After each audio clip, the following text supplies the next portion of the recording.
Welcome back to Maximum News. Just before we get into the main topics of the show, I want to say to the people out there that play Overwatch 2 competitive and don't know how to press the triangle button to use their ultimate, please die. I'm just... Forgive the toxicity, I'm just getting off of a really bad streak of competitive matches in Overwatch 2, and just really, really stupid people. Me and Syb were just ranting about those types of people before the show. I have another quick rant to get into about what I was doing for the past 4 hours. Go ahead. So very quickly, bought my niece a new computer. Oh, what a good uncle. Was setting it up. And it's one of these new computers that's, you know how the Chromebooks are made, you know, they got the Google thing on them, and it's designed to just, you know, do as many Google things as you can. Well, Microsoft tried doing this with a laptop, and you know, I picked it up thinking, you know, this is how terrible is this going to be? The answer is very, very, very, very terrible. I have had dental appointments for serious issues that went smoother than this. Trying to set up an account for a kid and then setting up like, you know, browsers and everything to, like, you know, curtail, like, you know, I've got all the settings and all the stuff. I know what I'm doing. Microsoft, I know what I'm doing. Shockingly, I've been using computers for the vast majority of my entire life. I've integrated with most of them just fine, but this was a nightmare. We would send a request to approve an app. We would approve the app on the parental control, and then it would say, sorry, you're not allowed to use this device. But hey, have you checked out Xbox Live? You can access Xbox Live on this device. You can play Xbox Live all day if you want. It's like, no, we don't want her playing Xbox Live all day. We want her just using the computer for general computer stuff, you know, for school. Oh, have you thought, well, hey, you're trying to load up this browser. We don't like this browser. We want you to use Microsoft Edge, because Microsoft Edge is where it's at. No, I don't want to use Microsoft Edge. Hey, have you heard of our other Microsoft services? No, I don't want to hear about your other Microsoft bloody services. Oh, it's a paid service, so you can count on us that it's good. Okay, again, I'm not interested in your dang services, Microsoft. I want a computer for my niece to use for documents, looking at stuff on YouTube. We set up a safe account for her, and doing a handful of other things. It's like, and have you heard about Xbox Live? It's like, okay, all right. No, I do not care about that. Hey, you can't download this browser because it's not a safe browser. You know, our browser's safe. It's so safe. By the way, we're friends with a Nigerian prince who wants to, you know, have you send him a bunch of money. Where did you buy this PC from? I am livid about the experience of trying to utilize this. And so we looked it up, and the complaints from parents trying to, like, learn how to, like, use this system was just like, whoever thought this up clearly A, never had a child, B, does not know how to raise children, apparently, in any way, shape, or form. And their level of, like, complication that they add to mundane, basic tasks is phenomenally stupid. Yeah. So, yeah. Just, wow. Yeah. From what I understand with my limited technical knowledge, the best thing to do when it comes to buying already ready PCs is to go Mac. And then if you're wanting to do a more custom build is to do PC, because Microsoft is just completely behind the ball when it comes to that, right? Yeah.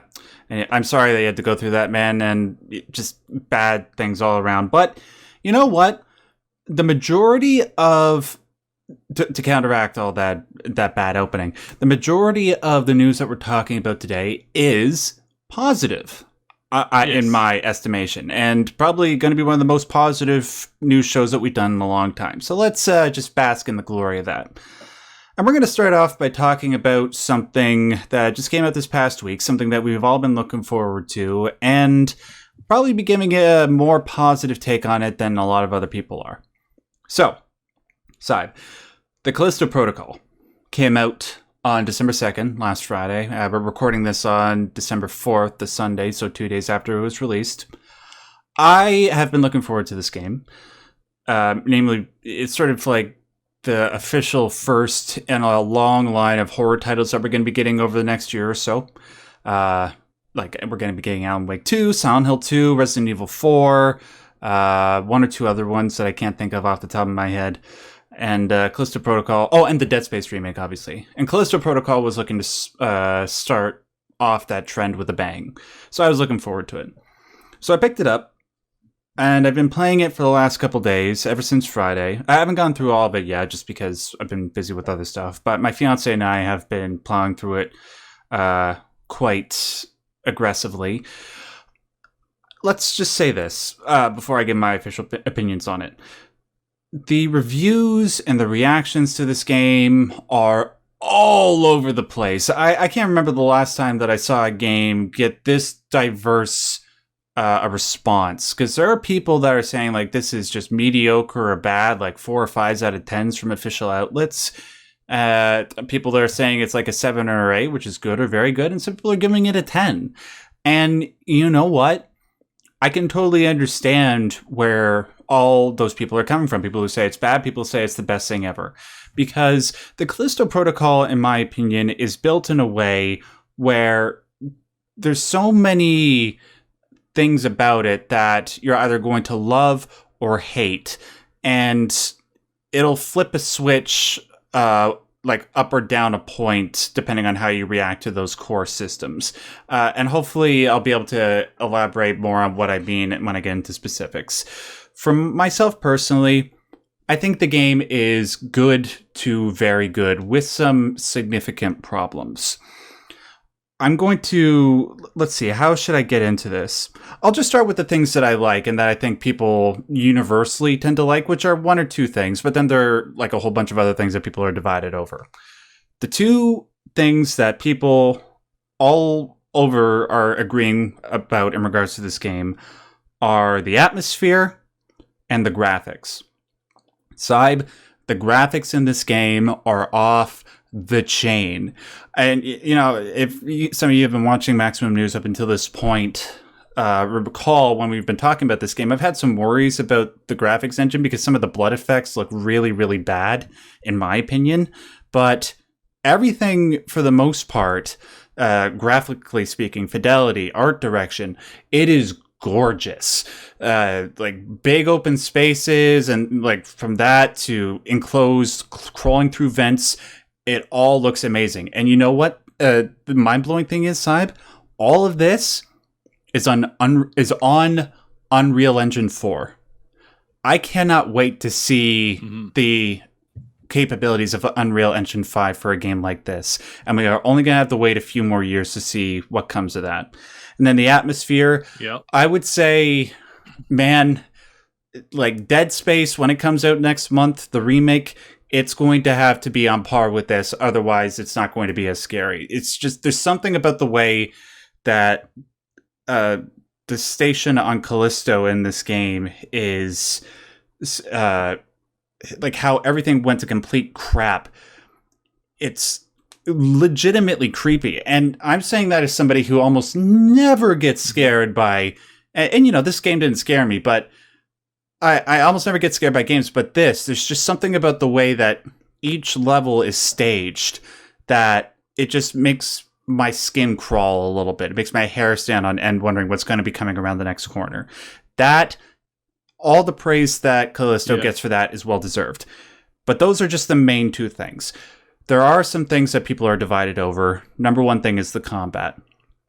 I think when people were marketing this game as a Dead Space spiritual successor, because, you know, it's made by the same people that made the original Dead Space, people were expecting things like the combat to remain relatively consistent from those games.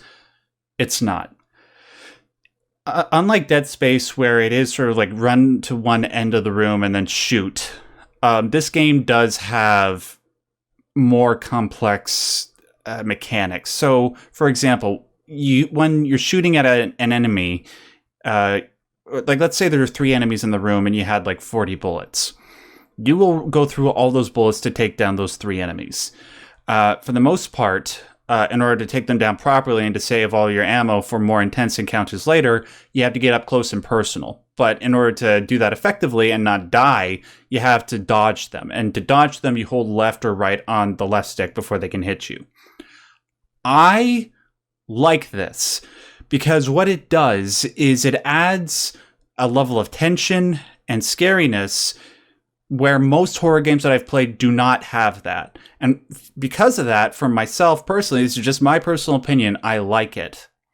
But I can see where other people are coming from when they say they don't like it. There are times where it comes across as janky, where it comes across as unfair.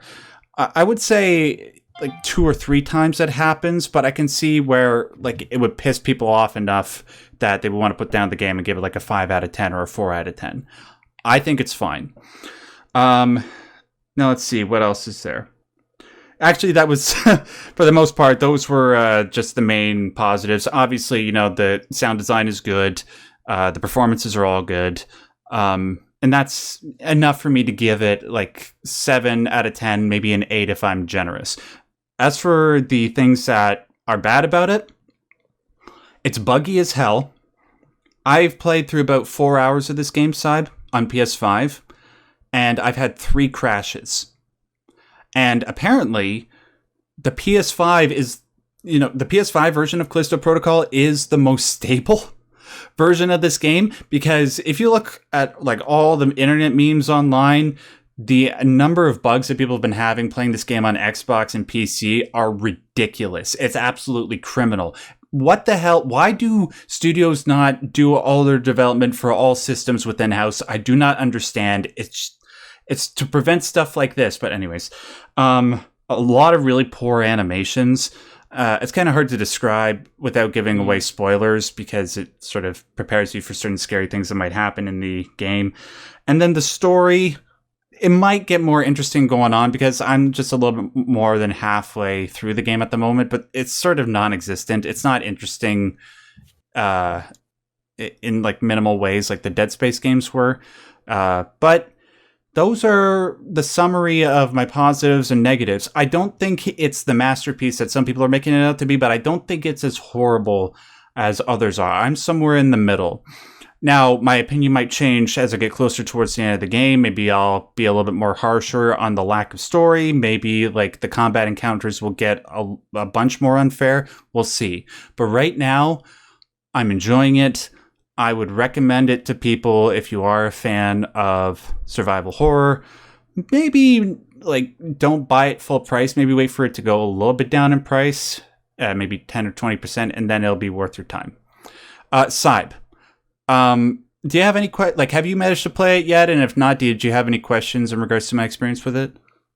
No, well, so I haven't had a chance to play it yet, because there was another game that just came out recently that I have been playing, and it's this thing called Dragonflight. Now, hold on, don't click away, No. It's anyways, all I'll say on that game is similar, like similar feeling. A lot of people are generally happy with it. The amount of like, hey, we're listening seems to be like coming back. But again, it's like we've had these fake outs before from these mega corporations where it's like, oh guys, please don't leave. We're listening. We're gonna add this thing that you've been asking for 25 years. We're gonna add this. Here you go. And then the rest of it's garbage, right? So yeah. So I don't think I don't think I don't think it's something that you can write off completely.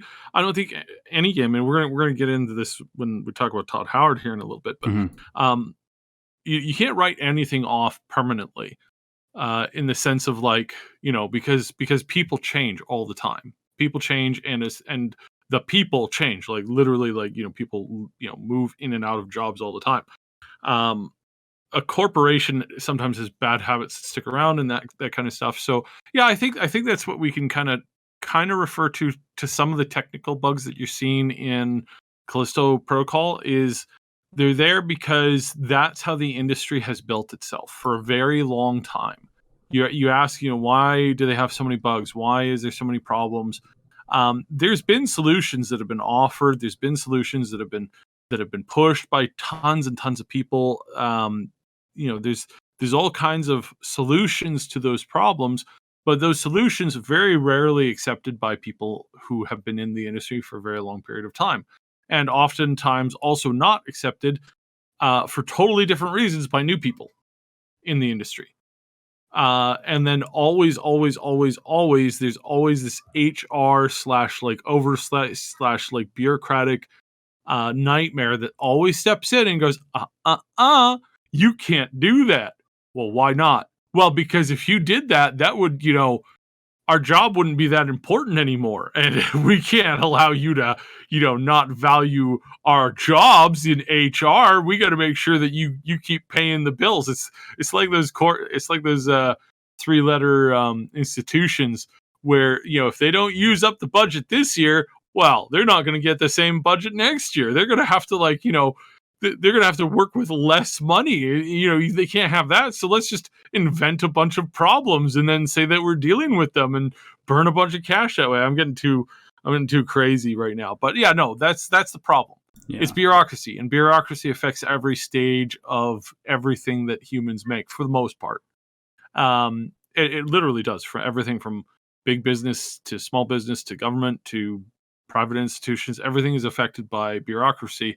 And that bureaucracy is why I think a lot of those bugs that you're talking about, why they have shown up here, because you can pull it back to, well, they didn't flesh out those bugs because bureaucracy got in their way. I really think that basically is what happened there with that. Yeah. So that's my 2 cents on it. I haven't had a chance to play it yet. I've been hearing good things about the story for the most part, and that feeling. The biggest thing clearly is like that feeling of like, dread. So a lot of people have. Now, you said you didn't get scared, but I did get like several texts from you saying, I'm scared, Syb, where's my flashlight? This game is very scary. So I didn't know if you wanted me to mention that or not. Yeah, go ahead. No. Yeah. So okay. All right. I'm just kidding. So no, did you play Outlast? Yeah, I did. Both of them. Okay. So which do you think is scarier? Outlast or one? What? The first one. No. I mean, I'm talking comparison to this game. Oh, Callisto Protocol. Absolutely. Yeah. Yeah, Callisto is more terrifying than Outlast? Well, my opinion when it comes to horror is not really the one that people should take, because like I just said, most forms of horror don't scare me. And Outlast didn't scare me at all, whereas, it's one of the most beloved horror games. So Yeah. Yeah, okay. Yeah. But do you think that like, okay, well, yeah. No, I think we're good on that. Yeah. So that's good, because I think that means that at least the genre is improving, and we have, like, I do hope the game sorts out its problems and is successful, because I think horror games haven't been, evolving like they should be. They haven't been catching up. There's lots of genres in the games industry that's been stuck, spinning its wheel in the mud from a success that it had 15 years ago. And there's lots of genres in the game world like that, and I'd like to see a return to the evolution of those things to make them better, to make them more funner, to make them more innovative, a better experience. Yeah. And I think Callisto Protocol isn't perfect in that regard, but I think it gets enough stuff right that I think it does warrant our support. Because, when we support games like this, that means we'll get more games that try to do innovative things like that. And that's always good. All right, let's move on to the next topic. So, speaking of, I don't know. Last of Us isn't really survival horror. It does have some horror elements. The clickers are kind of scary. But we're not talking about the actual game, The Last of Us. We're talking about the TV show, which is coming out in just over a month. Can you believe that, Syb? We're going to be watching The Last of Us TV show on January the 15th. I'm thinking of doing maybe like a episode-by-episode reaction, given how much that first game really means to me. Top 20 all time. A new trailer came out for it this past week. Gave us some more indications of what they're trying to go for is in regards to the general feel, how they're adapting the show. And, we've gotten great trailers for really terrible products in the past. We've gotten really bad trailers for really good products. So when we judge a trailer, we shouldn't really take it as an indication as to whether or not the show will be good or bad. But just talking about the trailer itself, generally speaking, it increases my hype level, and that's what the job of a trailer is supposed to do. I just have a few scattered notes on the trailer that don't necessarily go in any meaningful order. I'm just going to read them out as I go. I do appreciate the fact that the show seems to be taking shots directly from the game and implementing them into the procedure, into the way the show is going. So, in the first game, there was that iconic shot of the one building that was sort of toppled over and resting against another building. We got that in the original trailer. That was an example of that. In this trailer, we get to see the Capitol building. Looks exactly like the Capitol building that Tess and Joel and Ellie are headed to at the beginning of the game. Crossing the wooden plank over the gap. Got that in the first game too. It just makes me feel at home. Another thing that makes me feel at home is, of course, the fact that they got Marlene, the voice actress that did the voice of Marlene in the game. She's actually playing Marlene in the game, in the TV show. And it feels like a meeting of the worlds, of the mediums, and it makes me feel right at home. Let's see. Syb, one sort of trope that we've been seeing in trailers for TV shows and movies lately that has sort of been pissing me off because of its overuse is the tendency to take classic songs and dramatize the crap out of them. Like, off the top of my head, the most recent Ant-Man trailer, they had Elton John's Goodbye Yellow Brick Road. One of the worst examples of this is when they used that Four Non Blonde song, What's Going On, in that Resident Evil Welcome to Raccoon City trailer. That was one of the worst pieces of crap I've ever seen in my life.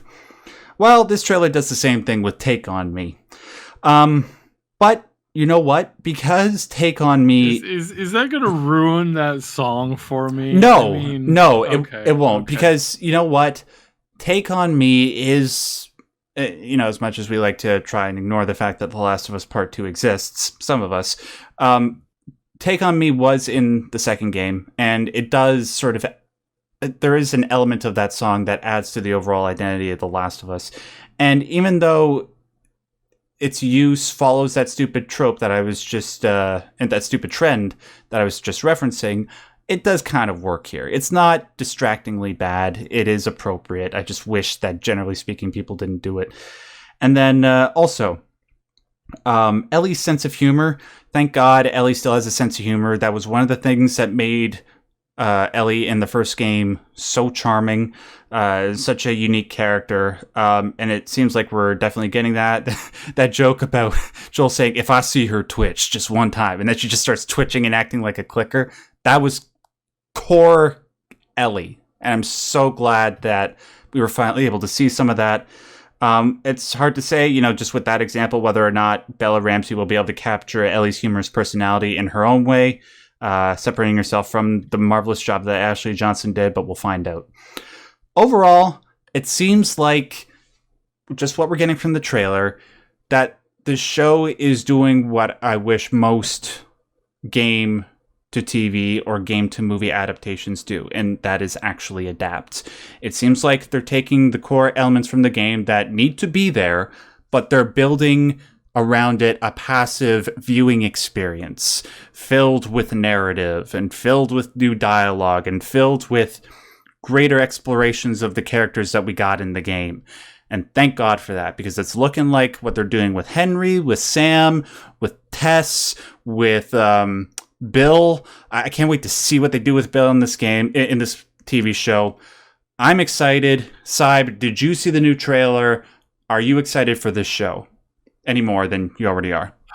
You haven't been. I've never been excited for this show.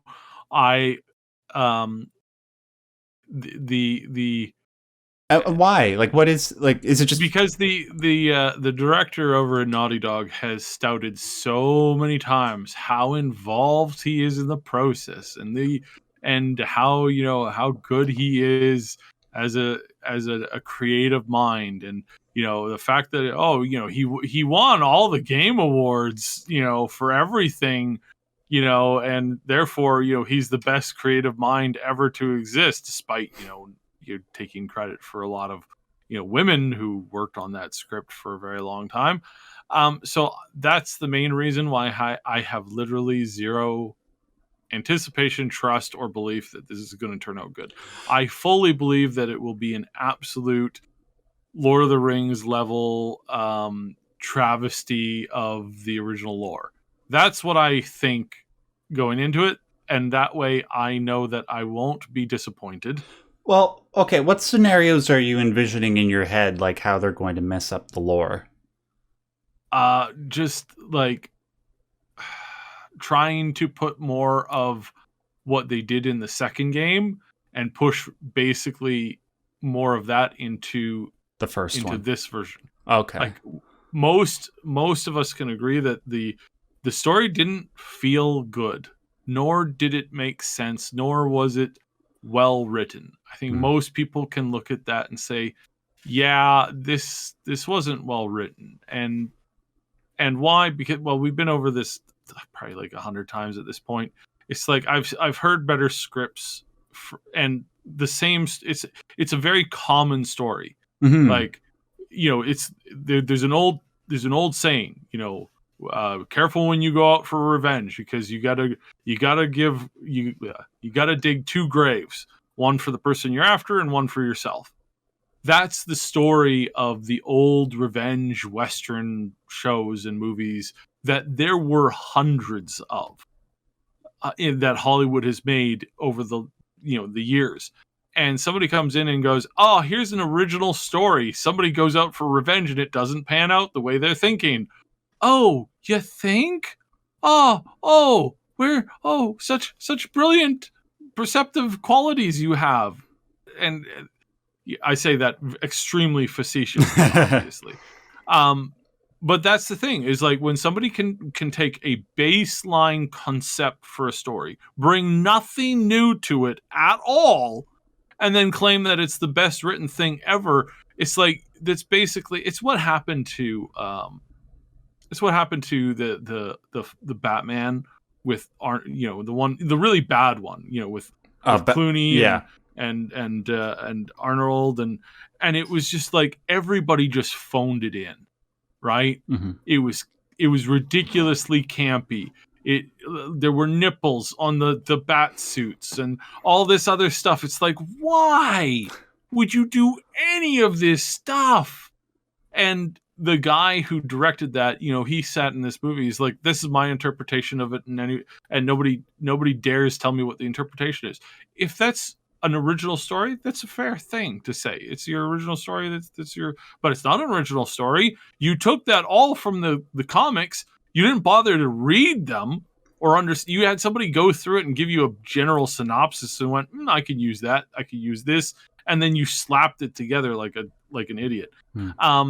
That's the kind of stuff that I'm afraid of. I can't believe you just dissed Batman and Robin, man. That's like, come on, that's so great. Like, allow me to break the ice. Come on. Oh, the lines. He didn't even hire somebody to come up with new lines. Oh my goodness. Anyways, like, it's like he hung out at like the cheap bar and listened to the crappiest pickup lines ever, and then he just like, let's go with all these. At any rate, just quick question though: what killed the dinosaurs, Syb? Well, if you watch that dinosaur, the puppet movie, the puppet TV show, from the 90s, it was a giant asteroid, right? But no, the answer I was the last episode. The answer I was looking for was the Ice Age. All right. Oh yeah. Right. I totally forgot. See, that's how much I've removed that movie from my mind, is because it was so bad that it's not worth holding in primary mental storage. Mm-hmm. And so that's that's what I think is going to happen here. I'm afraid that's what's going to happen with Fallout. It's what I'm afraid is going to happen with the new seasons of The Witcher. I'm always afraid that Hollywood, full of self-righteous, indignant, hypocritical people who have gotten their success through, in many cases, just sucking up to the worst person in the vicinity. And you see that from all of the times that they've hailed these people as, lest we never forget the time that an actress stood on stage and said that there was a god amongst them and that his name was Harvey and that he would go down as the greatest man in history, and how he, smiled and laughed and brushed it off as like, oh, yeah, it's true, but I'm not gonna nod because I have so much humility. Have you seen how much humility I have? Mm-hmm. And then all of the things to come out about it that were going on before that statement was made. It's Hollywood at its worst, right? And it's what I assume is going to happen to every TV show. Yeah, I'm putting all my positive energy into wishing and praying every single day that Fallout doesn't fall for that trap. Yeah, because it just is just so disappointing. But after Picard, after Lord of the Rings, after all this stuff, we see what Hollywood does after it gets its old disgusting hands around some IP. They choke it out to get as much profit out of it as they can, and they don't care about the people who actually support and tune in. Yeah, right? I see where you're coming from. Generally speaking, given how many times it's happened, I just to prevent myself from going insane before any show comes. I know. Just what you're saying makes total sense. It all depends, though, on how much creative influence Neil Druckmann has on a TV show set. Because I like to think that because he doesn't really have any experience in that world, they're going to limit his creative influence and leave most of it up to the efforts of the guy who did Chernobyl, who's show running the series, and the actors. But we'll see. We'll see. Mario. That was another trailer for iconic game property that's being turned into a movie. New trailer came out this week. Mm-hmm. Much of the same general reaction, mostly positive on my half, with some general, usual skepticism. Couple things, obviously, with the trailer that came out, the thing that stood out to me and most people was that opening part when Mario goes to beat the crap out of Donkey Kong, but then he just, catches him in his palm and beats the crap out of him. That was great. That was a cute moment. I mean, it's not like peak comedic entertainment, but it's kid friendly. It was cute. It got a nice chuckle out of me. And then aside from that, it seems like even if the general narrative of the movie sucks, at least what they're doing is they're trying to pay tribute to the stuff that was in the games in a really loving way. That you see all this stuff, like the flying fish in the water levels when they're crossing that bridge in the trailer, the fire flowers that Mario can use to throw fire bombs, those are there. The elevated platforms that he can bounce his head off of and sometimes fall under his feet. All that is there. And most importantly, Sybe, kart racing. That scene, when that movie comes out, I have no doubt that scene when they're driving down Rainbow Road in a race is going to be lit. It's going to be awesome. Obviously, I hope to see some blue shells. I hope to see some friendships ruined because those blue shells are used. No, I'm just kidding. Aesthetically and, trying to get across the general whimsy of Mario, it seems like the movie is getting that. Whether or not the story does that is another thing. Yeah. And then one other criticism, obviously, is Pratt. I hope my theory about, somebody from the outside world controlling Pratt is what the deal is. That's why his voice is that way. Because I don't know if I'll be able to tolerate hearing that come out of Mario's face. It might be something I get over in the first 5 minutes. I don't know. But just with the trailers, it's still weird, man. it doesn't fit. But those are my general reactions. Syb, I come on, you got to be at least curious about the Mario movie, right? Oh yeah. No, I have more faith in the Mario movie. Not a lot more, because I did see the original Mario movie and it was a nightmare. Yeah, my fiance loves that movie for some Let's reason. not redo that one. But Right. the reason why I think is because it's easier to pull it off well, because we have movies like Sonic, like Wreck-It Ralph, and if you do it right, it is a kids movie, right? Like, and this is the big difference, right? This is the big difference between this and Last of Us and Fallout. Is this is not a movie, sadly, I don't think this is the best, obviously. This is not a movie that's designed for, the fans of Mario who have been with it for the past, 25 years. It's really not. It's made for the kids and the parents of those kids who may have been that fan. But it's not designed for the older group. It's not designed to say, look, here's a very deep story going into why, Bowser and Mario are in this epic struggle, and the story, and like it's not cutting deep and meaning to be the most impactful literary work of fiction since Game of Thrones, Yeah. right? Like it's not meaning to be that. It's meaning to be a show, a movie that you can take your kids to, Turn your brain chuckle off. at all of the cool, fun stuff. Maybe they'll throw in some of those subtle winks, like the Toy Story did, the Toy Story 1 did, where it's like, oh, maybe I'll get somebody else to watch the sheep tonight, that kind of thing, right? Like maybe they'll throw in some of those subtle, like humor that the adults can laugh at that the kids don't quite get. It's like maybe they'll do that, but all they have to do is make an entertaining show that the whole family will have a good time with, and that everybody will go, that was really cool. I really like Mario. It's like, that's all you want your kids to do, right? When they're kids, all you want to hear from your kids is like, they had fun and they learned something maybe, and that they love you because you're such an awesome parent because you took them out to go see a cool movie. It's like, that's really all you really want. You just want to have this this feeling, this connection. And it's much easier to do for a kids movie, because a kids movie doesn't have to be Complex. Game of Thrones level complexity.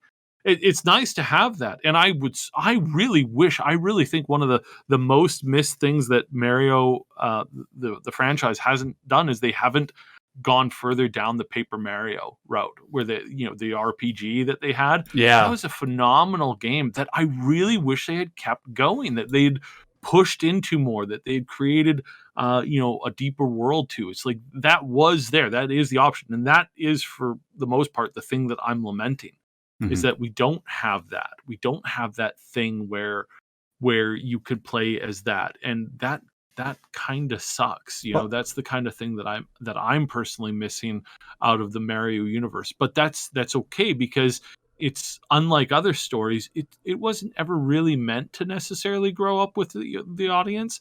It's something that is timeless, just the way it is. And all they have to do is just respect the lore and just give us the things that we want to see. That's all they have to do for that. And that's not the same challenge that Last of Us and Fallout is looking at.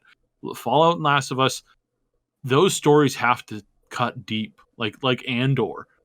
Andor is great. It's really good. I've heard good maybe things. a little too late, a little like not enough, a little too late. Like maybe it is something that, like, there's just not the views on it, because I think people have been so burnt out after everything. It's just been a railroad of disappointment and just sadness. But this is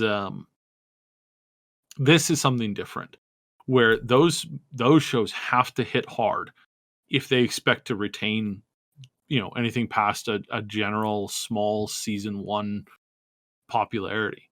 Like, they've got to introduce deep, heavy storyline. All you got to do for Mario is have him say, a couple of great lines, do a couple of things like the Mario Kart racing, like the fire flowers, like that kind of stuff. You pull that off in a way that everybody goes, that was so cool, that was so funny. It's like that's a family movie for life at that point. If you can pull that off, that's going to be on everybody's shelf for their kids, for their grandkids, for their cousins, for their nephews, for their nieces, all the way down the line. And it's so much easier to do. Now you can make a thing like Pinocchio where the depth is just so much more. Yeah. And it's a great children's movie, but it also comes with packed lessons. Oh, you're talking about the old one, not the new one. Yeah, no, not the new one. The old one. The old one made in 1940s, 2000 years ago. That's where that's that level that I'm thinking that, well, Paper Mario was headed in that direction, but then they kind of didn't follow through enough. Yeah, and that's fine. It's and that's okay, because again, this is kids entertainment, and kids entertainment, it can be smart, it can be deep. Narnia is great for that. Harry Potter's really great for that. Pixar movies, the older ones. Yeah, a lot of the older Pixar movies are just absolutely brilliant, and that's fine. That's great. That's exactly what we need. But where we go from here, I don't know. We'll see. Yeah, we'll see. It's interesting. Only a few more months. Yeah. Okay, so we're actually going a lot longer than I was expecting. Sorry, I know this always happens. Oh Lord, it's okay. Let's just next topic. So this is Syb's thing. I was taking the lead on all these. All these. Yeah. So what's going on with Starfield? Elder Scrolls 6. Big Starfield interview. Not specifically about Starfield. It was Todd Howard and Lex Friedman doing a nearly 3-hour interview. Long form, open, no cuts, just straight talking. Did he manage to get anything out of him? There was, I think somebody put together a supercut of about 5 minutes of Lex trying to pry the next, where is the next Elder Scrolls game happening? What province is it in? It? What time zone is it happening? Tamriel. It's taking place in Tamriel. Yeah, well, that's what Todd Howard said. He's like, needed Tamriel. He's like, I can tell you that it's Tamriel. Yeah, it's like but Lex tried so many different ways. It was hilarious. It was so fun to watch. And they did talk a lot about Fallout. They talked a lot about, and this gave me a lot of hope. He went into detail on how involved he was and is in the show, and how they've pulled together a lot of older voices in the Fallout franchise and put them together, and how the director was a serious Fallout fan. And they didn't even negotiate with him. They said, Todd was like, I would really like this guy to be able to do the Fallout series. And I apologies, I cannot remember his name right now. I don't have it in my notes, and I don't want to. I think I know who it is, but I don't want to misquote. So the director of the new Fallout TV show, he was called up. He was asked if he would be interested in doing a game script, and he goes, "What game?" And they said, "Fallout." He goes, "Yes." He says, "I will do that almost for free. Yes, I'm a huge Fallout fan. I have played all the games. I want to do this. Make it happen." So now again, that's what they said. I've heard that before, and sometimes that's less true than they make it out, because it's something that excites the fans, right? So again, and being cynical, that may not necessarily be entirely true, but it is something that gives me hope that they are really trying to do things right, and that the Fallout Bible has been mentioned, or that it is probably even on the scene. On the scene, as I mean on set. Sorry. And so that's very, very, very, very exciting. I am genuinely really interested in this. I'm excited to see where this goes. I really, really want to see more of this. We're going. I believe that we can, if this continues to go right, I honestly think that we're going to get a great show. And my excitement for Starfield has gone through the roof as well. Yeah.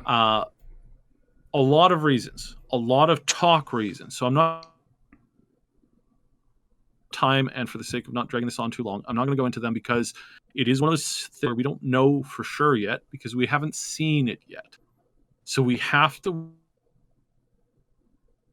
pre-order. Don't overhype something. We're trying to follow through with that. We want to be hyped. We want to be happy. We want to give you guys positive information, but we don't want to let you down again. And we were all burned by Cyberpunk and some other games, and we don't want to jump the shark again on this. We want to look at it, say, well, all right, all of the good things were there, but it was a talk, obviously, from Todd. Obviously, he's going to talk up everything, right? So let's look at were there any warning signs in the interview? And there was one serious one that some people are commenting on, and that is a lot of people are freaking out because Todd Howard said that he liked 2 games that had heavy monetization in it. One being the sports game that has tons of monetization in it, and the other one being Diablo Immortal. Said that those were great games that he was really amazed with. And I want to right here say, don't freak out about this. Don't freak out about this. Don't lose your mind over it. Don't think this is the end of the world. This is not. And the main reason for that is if you go through all of the interviews with Todd Howard, he has never, ever, ever, ever, ever dissed any other game except for his own. He has never looked at another product and said, that was a real letdown. That was a disappointment. He always says basically the same thing. That's a really amazing game. Those guys are working really hard. Those are almost always totally true statements. Yeah, it is a game that people poured a lot of love and sweat into. Maybe it wasn't good, but it was something that a lot of people put a lot of effort into. So he doesn't diss anything. He was asked about the PlayStation. He praised the PlayStation in almost the exact same verbiage, even though he's not releasing his next game on PlayStation. It's going to be Xbox exclusive. This is just a generalized sign that he's just trying to be a positive player and a positive voice, and that he doesn't believe that negativity helps anything. The other thing to mention and to notate on is that it appears, as through many parts of the interview when they were talking about these all these sports games that he played, from the NFL to the soccer ones to the football ones, American football. He did talk a lot about how he loved playing them and he loved building his decks. But it seemed to be quite clear that he didn't use the microtransaction systems within the games to build his decks. He talked about how the challenge was to get what you got without, spending money, essentially. So that's where I think he probably played those games, is that he didn't play them with any microtransaction at all. And that is an actual, significant challenge, actually. It is actually quite difficult to play a game that it has microtransactions without spending any money on microtransactions. Not difficult, a challenge. That's what I meant. It's a challenge, and it's a challenge that a lot of streamers do. There's a lot of streamers who play games like Genshin Impact, Tower Fantasy, and even Diablo Immortal, where they have that running total of showing how much they've spent on the game, which is $0, and they're showing you how to make the most out of it.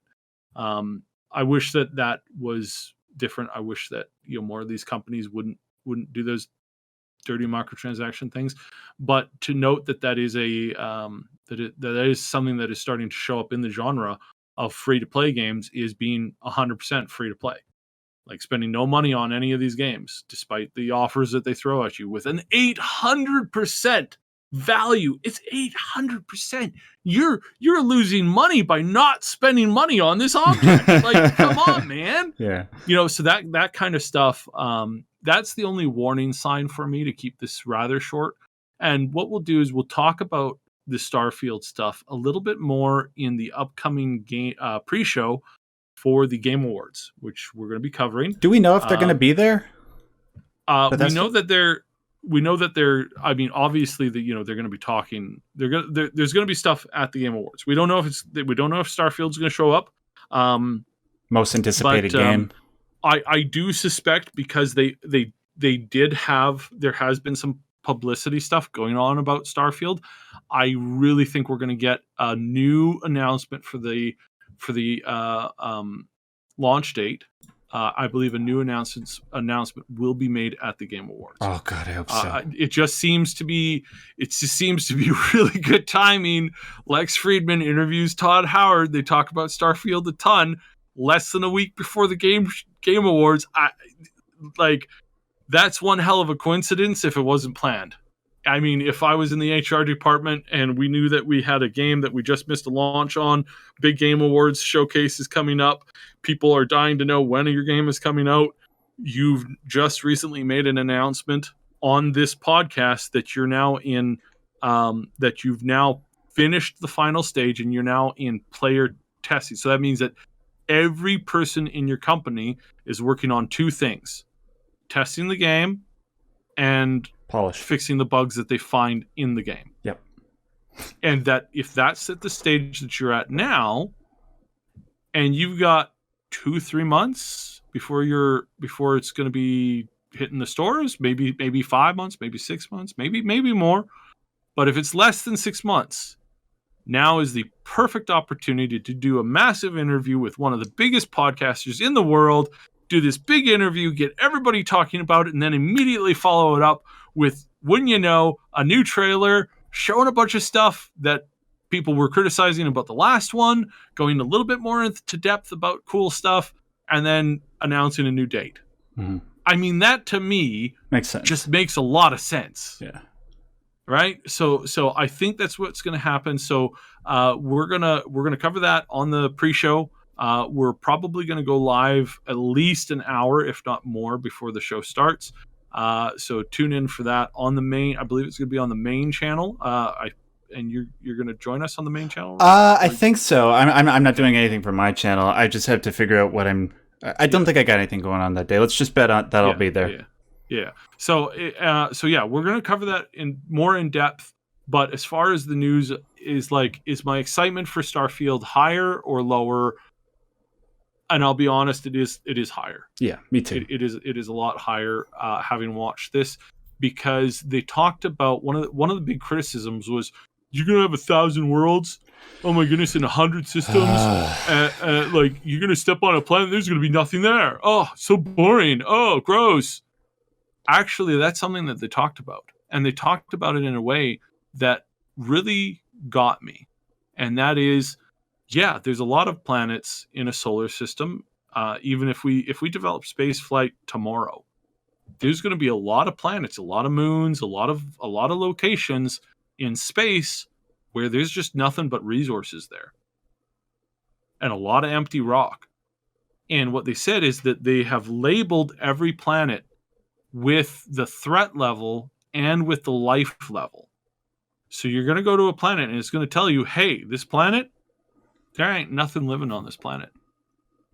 There's nothing. There's a lot of resources. You can go get it. You can go out and you can build an outpost there. You can go and settle that world, settle that moon, settle that biosphere. And it's going to be one of those unique things where, I mean, you think about it. It's like, what did Neil Armstrong think when he set foot on the moon? He is the only living thing that has been on that moon, minus the space Nazis and the dinosaurs, that was on that planet at that time. An entire planet. He is the only one standing on its surface. And then 5 minutes later, Buzz comes out. Like, imagine that. That is absolutely phenomenal. I mean, it really is. And to go get in a ship, fly to a planet, land on that planet, there is something magical about that. There's something deep about that concept of walking to a planet, seeing a planet that has no life whatsoever. You're the only living thing there. That's kind of a cool concept. And they've stated that is, like, you're not going to, like, fly to a planet, run around for 5 hours, go, there's nothing here, oh my God, and then rage quit. It's going to tell you, hey, there's nothing on this planet. Just so you know, there's nothing you can explore all day long. You will not encounter an enemy. You might encounter some ruins. You might encounter some space junk. Maybe an old site that was abandoned. But right now, there's nothing on this planet. So if you're expecting a fight, don't come here. They're over on this planet. There's a whole bunch of things on this planet to murder if you want. So you can go over there and murder hobo the living hell out of that planet. But on this planet, it's nothing. And I think that's good, because if you're not interested in seeing a barren planet, you don't have to go to them. But the cool thing is that you can be on any planet in that game, look up, see the moon, go, I can get on my ship, I can fly up to that moon, I can land on it, and I can build an outpost. And then I can staff it with people. We can build a mining colony there. We can give this planet life, something that it's never had in its history, possibly. It's like, that's so cool. That's such a cool I understand why they've done that. It's kind of what I was thinking ahead of time, but hearing Todd explain it in that way, it's like, okay, that makes sense. And the fact that they alert the player, hey, you have chosen to land on a planet that has no life. Just so you're aware, it's going to be really boring out here. Don't go looking for stuff. As long as you know that, I think you only have yourself to blame. If you're like, dude, man, I spent like 5 hours in this stupid game. I didn't find anything to shoot. Like, I ran around for 5 hours. It's like, at that point, if you made that mistake and you burn all that time and that was not something you were looking forward to doing, you only got yourself to blame. And they've made that abundantly clear, and they've designed it so that they point you in the direction of the interesting things to do, but they leave that door open. If you want to go and explore an empty world, you can totally do that. I think that's brilliant. And I think what we're going to see here with that is something that has really major implications of like, improving everything. So very excited about that. I'm stoked. I think that this shows that they've learned a lot. He talked again about his failures. He talked about how bad he felt when on each of his projects, one of which almost sank the company. And he talked about dealing with depression, of realizing that he might have cost all of his friends and all of the people that he cared about their jobs, their livelihoods. He talked about that in a way that I honestly believe that I don't think that he's willing to do that again. I don't think we're going to get another Fallout 76. If we do, I think it's over for him. Like, honestly, I do. Well, we've been saying forever that everything is riding on Starfield and Elder Scrolls 6. Yeah, so I honestly think that he's learned his lesson, that he's not going to do the same thing. I think that's why they delayed the game, and I think that's why he's wanting this to be a massive success. Yeah. As always, don't pre-order. Yep. Don't assume. Don't get yourself overhyped. We've all learned from this in the past, and I want us to remember that. 2 side notes. The Game Awards will be significantly shorter this year, so expect a shorter show. That's why we're going to have a longer pre-show, so that we can talk about the news kind of coming up to it, and then we'll hang around after the show ends and talk about all the game announcements. And then another thing that we're going to talk about on that day is the whole Nintendo and Smash Brothers. So tune in for that coming up this week. We got the Game Awards. Really excited about it. Check it out on the main channel, Triple S League. Also, Ash poked me, reminded me to talk about the Patreon. We have a Patreon. We also have a Subscribe Star. We also have we're also on a bunch of other places. If you want to support us over there, it really does help. It really goes a long way to making this more doable, easier to do, and hopefully at some point we can switch and just do this full time. Do this and writing and game development full time. I would be so happy. Right now, we still got day jobs, and those suck. So yeah. Same for me. If you want to support the stuff that I do on my channel, I got a Patreon for that. But Maybe I can put a link to that in the description box alongside your stuff, or you could just go over to my channel, which I'll link to in the description box below. And yeah, like Syb said, you can go find the main channel, the Triple S League, which we'll link to that in the description box below. Man, we went over time. I gotta go get some stuff done before I go to bed. But thanks, Syb, as always, for doing the show with me. And we'll talk to you guys next time. All right, see ya.